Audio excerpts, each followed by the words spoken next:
qui nous suivent sur les réseaux sociaux. Grâce au Centre Média Adventiste Yorana.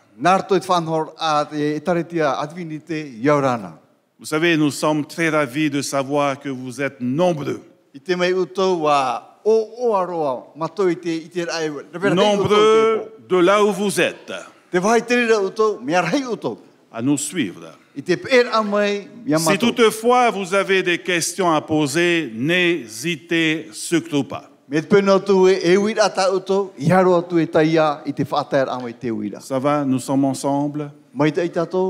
Je vais essayer d'aller normalement, lentement. Si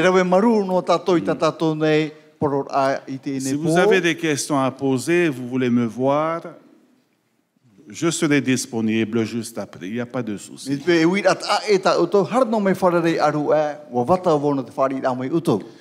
Chers amis, nous avons la semaine dernière vu l'église d'Éphèse.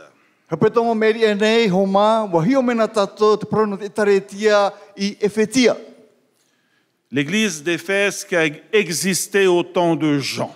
Et dans le domaine prophétique, l'église d'Éphèse représente l'histoire du christianisme à travers le temps.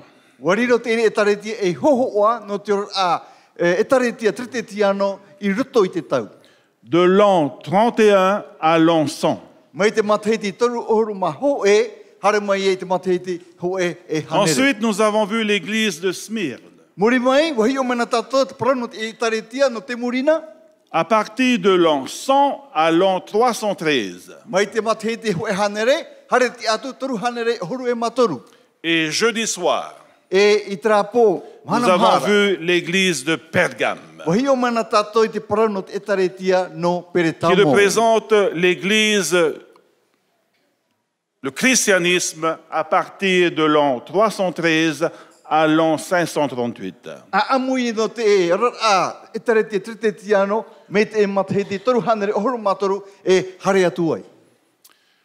Ce soir, nous allons survoler l'église de Thyatire.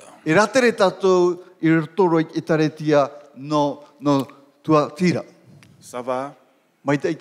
Vous avez votre Bible? Sinon, prenez des notes. Apocalypse chapitre 2. Chapitre 2 à partir du verset 18. Nous commençons à lire ensemble. Écrit à l'ange de l'église de Thyatire.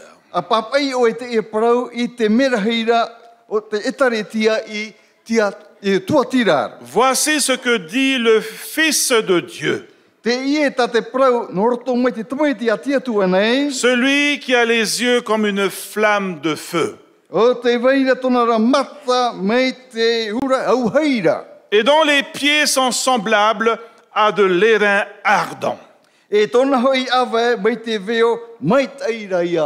Je connais tes œuvres, ton amour, ta foi,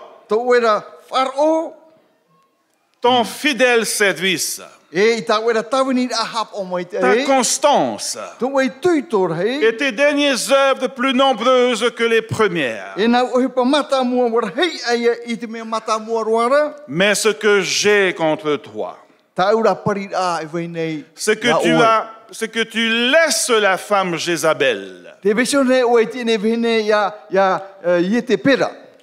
qui se dit prophétesse, enseigner et séduire mes serviteurs,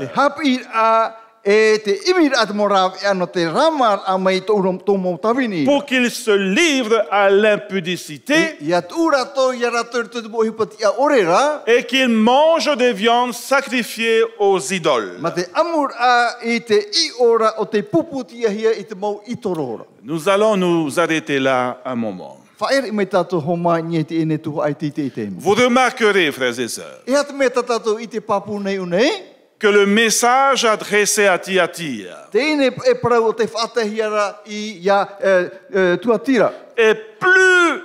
le plus long message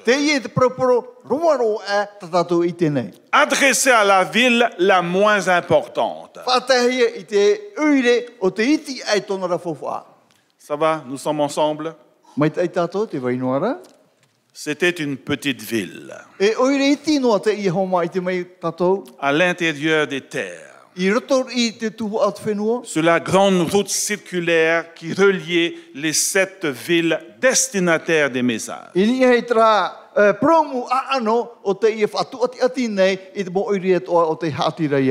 Thyatire se trouve ici, à 60 km de Pergame. Voyez-vous, nous avons commencé par Éphèse, Smyrne, Pergame, ensuite Thyatire. Sa population était très mélangée, mitigée. La population comprenait des Latins, des Grecs, des Orientaux. Et c'est la raison pour laquelle, chers amis, il existait une tendance du syncrétisme religieux. Vous savez, à l'époque romaine, son importance n'était ni politique, ni religieuse, mais économique et commerciale. On y fabriquait beaucoup de choses avec ses mains. En fait, la première personne qui a accepté le Seigneur sur le continent européen venait justement de la petite ville de Thyatire.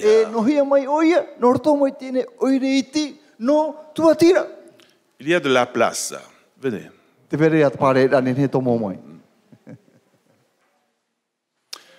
Rappelez-vous, chers amis, elle était une femme d'affaires. Il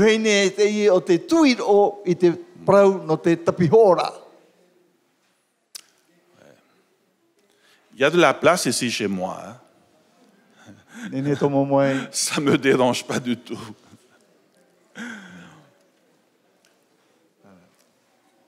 Cette femme était marchande de pourpre et voyageait beaucoup pour vendre ses produits. Nous retrouvons cette histoire dans Actes chapitre 16, verset 14.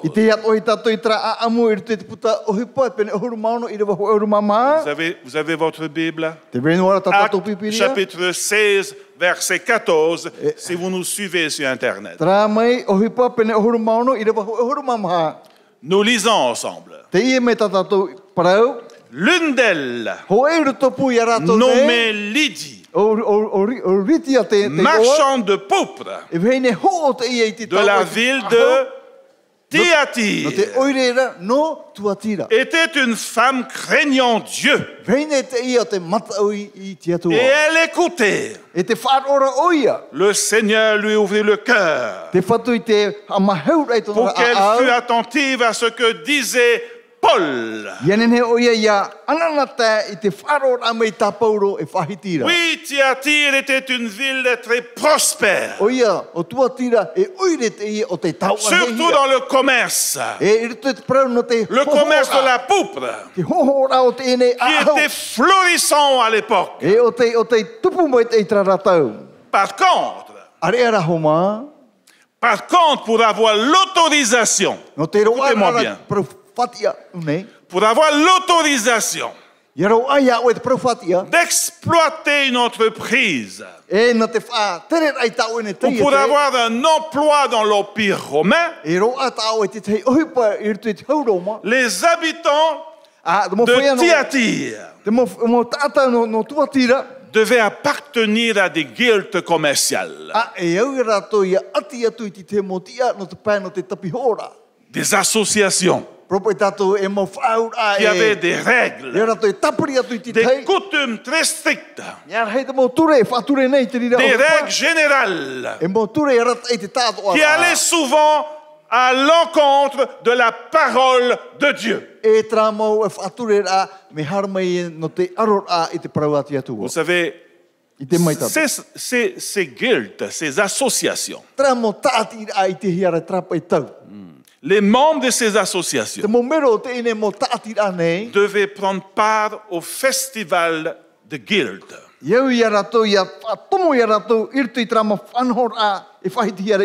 Aujourd'hui, nous appelons CCIM. CCISM. Une association pour les entreprises. C'est un exemple. À cette époque-là, ils avaient un rituel au temple et des activités immorales. Alors ceux qui ne respectaient pas ces choses étaient exclus des guildes. Et des sanctions économiques se sont suivies. Pour les chrétiens de Thyatire,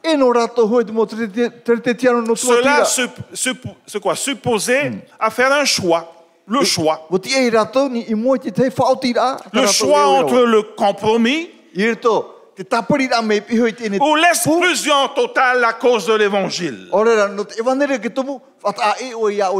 Chers amis, mettez-vous à la place des membres d'église de Thyatire. Vous faites des affaires pour vivre. Vous faites des affaires pour manger. Nourrir votre famille. Le seul moyen de réussir, c'est d'appartenir à ces associations. C'est de là que venaient les conflits pour les chrétiens de Thyatire. Entre les membres qui appartenaient aux associations commerciales et ceux qui ne le sont pas. Dans l'église, retenez bien cela. Dans l'église, il y avait une femme qui enseignait, qui influençait les membres d'église, qui disait qu'ils pouvaient se joindre à ces associations commerciales sans souci, qu'ils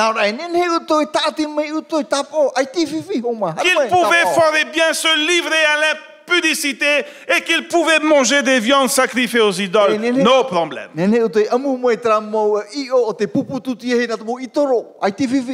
Jésus appelle cette femme Jézabel. Jézabel. Oui, il existe beaucoup d'hypothèses concernant cette femme.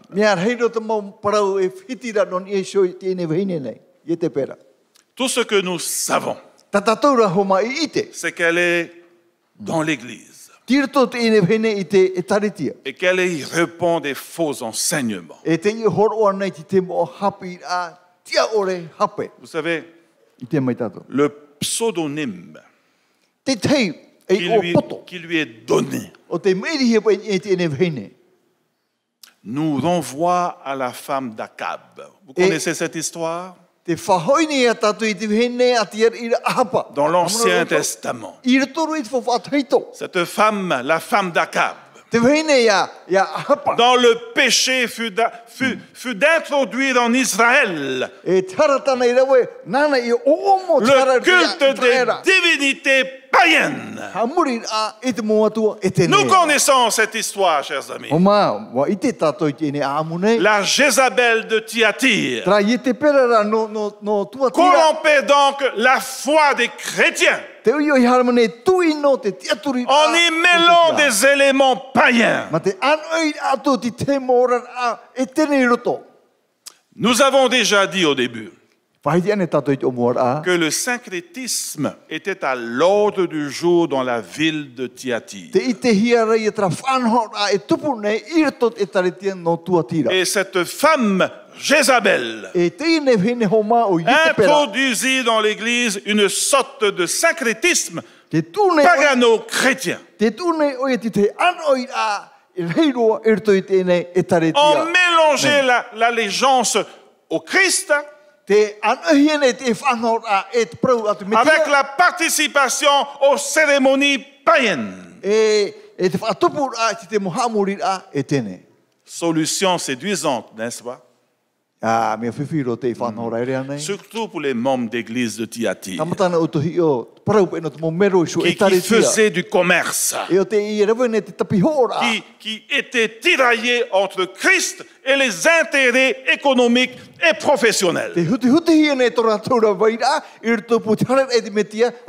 Cette femme qui se disait prophétesse les livrait dans leur cas de conscience en tant que chrétien. Faut-il ou pas s'intégrer dans les associations? Et Jézabel disait aux membres d'église, pas de souci, oui, vous pouvez. Vous pouvez tranquillement participer au fait de votre guilde. Ces idoles ne sont rien. L'âme n'est pas affectée par cela. Allez-y, go. Vous pouvez, vas-y. Chers amis, vous savez quoi? Lorsqu'une personne qui possède l'esprit de Jézabel prend la chair et commence à prêcher et commence à enseigner cette tendance qu'il faut être végétarien pour hériter la vie éternelle. Boy, vous résistez, n'est-ce pas? Vous combattez, n'est-ce pas? Faisons attention. Aujourd'hui, ceux qui ont l'esprit de Jézabel prétendent être pieux. Ils prétendent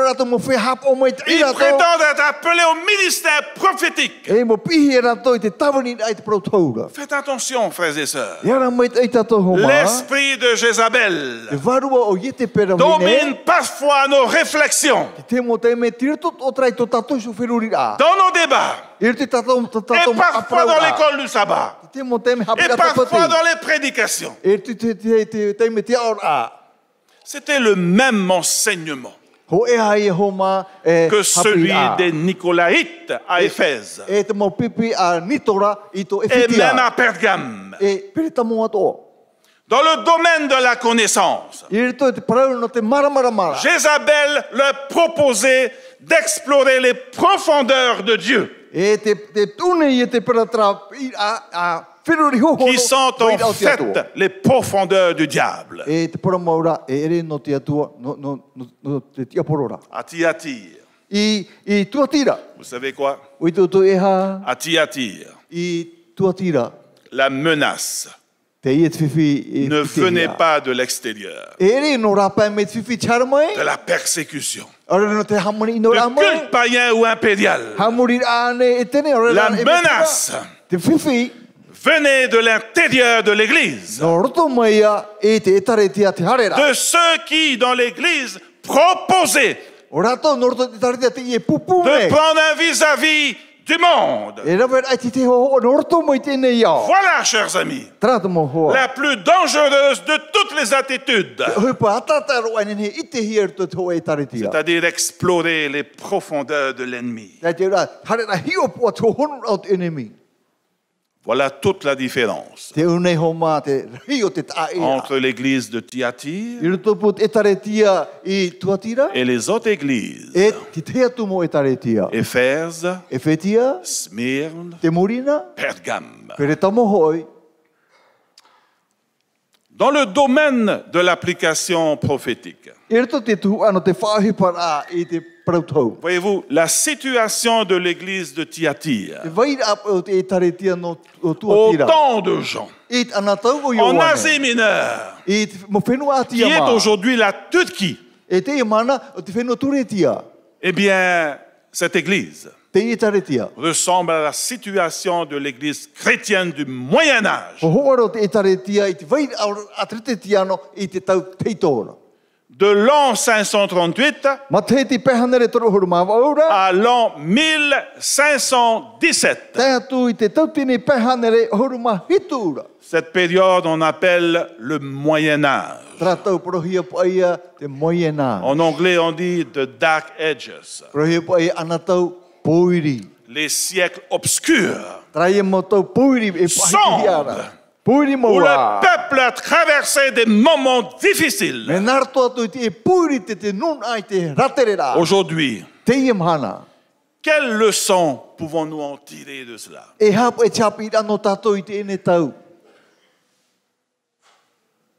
Voyez-vous, vous avez ici Thyatire, qui représente l'église chrétienne de 538 à 1517. Mais aujourd'hui, quelle leçon pouvons-nous en tirer? Premièrement, notre culte que nous rendons à Dieu chaque sabbat doit rester pur, conforme à la parole de Dieu, et non contaminé par des fausses doctrines, par des avis personnels ou de l'idolâtrie. Sommes-nous ensemble? Deuxièmement, quelle leçon pouvons-nous en tirer de Thyatire? Notre moralité doit être exemplaire, conforme à ce que Dieu nous demande de faire, plus forte que les influences qui nous incitent au plaisir immédiat. Contrairement à l'esprit de Jézabel.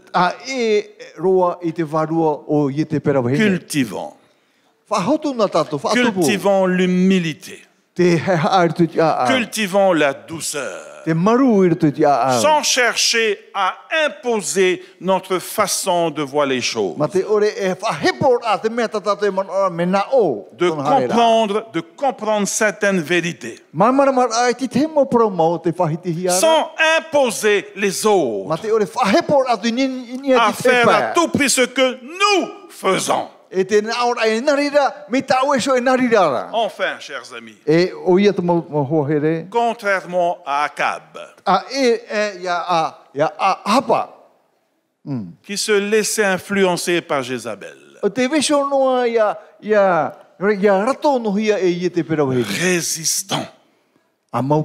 Résistons à ceux qui voudraient nous influencer et nous entraîner à faire des choses contraires à la volonté de Dieu. Jésus encourage les membres de Thyatire au verset 25. Ce que vous avez, retenez-le jusqu'à ce que je vienne. Ce que vous avez tapé à moitié, retenez bien, jusqu'à ce que je vienne. Résistez Ne vous laissez pas influencer par Jézabel dans l'église. Ne soyez pas des Akab influençables. Résistez. Ne soyez pas des responsables influençables aujourd'hui dans l'église. Résistez. Ne soyez pas des leaders influençables. Résistez. Ne vous laissez pas influencer par Jézabel.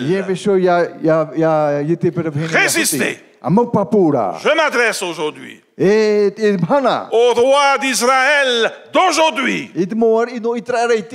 Arrêtez d'écouter Jézabel. Résistez. Parfois, chers amis, on dit au peuple, c'est blanc. Le lendemain matin, vous revenez et vous déclarez autre chose. Mais Ama, c'est pas blanc, c'est noir. Amen. Akab a dit c'est noir. Amen. C'est ça, Shoya. Mais où allons-nous, chers amis? Nous mettons la parole de Dieu de côté. Et nous imposons notre pensée, nos avis.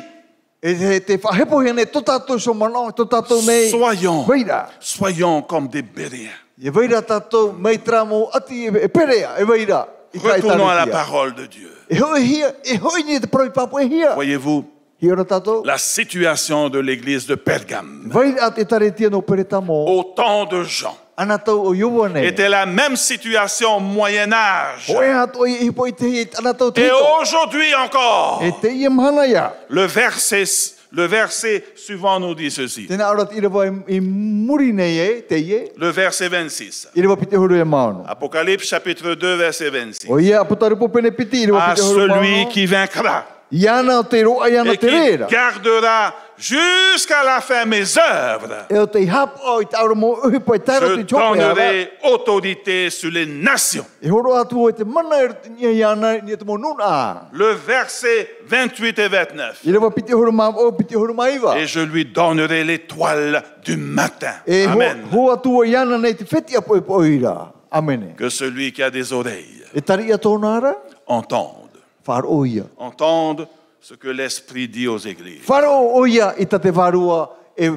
Chers amis, si nous nous sommes éloignés de Dieu, reviens à Christ. Il est le chemin. Reviens à Christ. Il est la vérité. Reviens à Christ. Il est la vie. Revenez à Christ. Reçois-le dans votre cœur. Il vous donnera une nouvelle force, une nouvelle puissance, une nouvelle joie, une nouvelle paix, un but dans la vie. Chers amis, donnez-vous à Christ. Venez à Christ. Que Dieu vous bénisse abondamment. Demain soir, je vous invite à revenir. Nous allons étudier la 5e église. Sommes-nous ensemble? Nous allons écouter une louange qui sera interprétée par le groupe de Vedao, si je crois bien. Pendant que le groupe se met en place, j'aimerais remercier tout le monde. Remercier pour vos prières.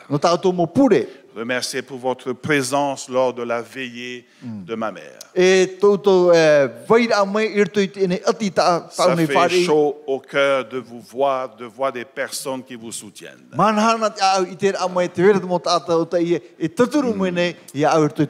Que Dieu vous bénisse. Et à demain soir.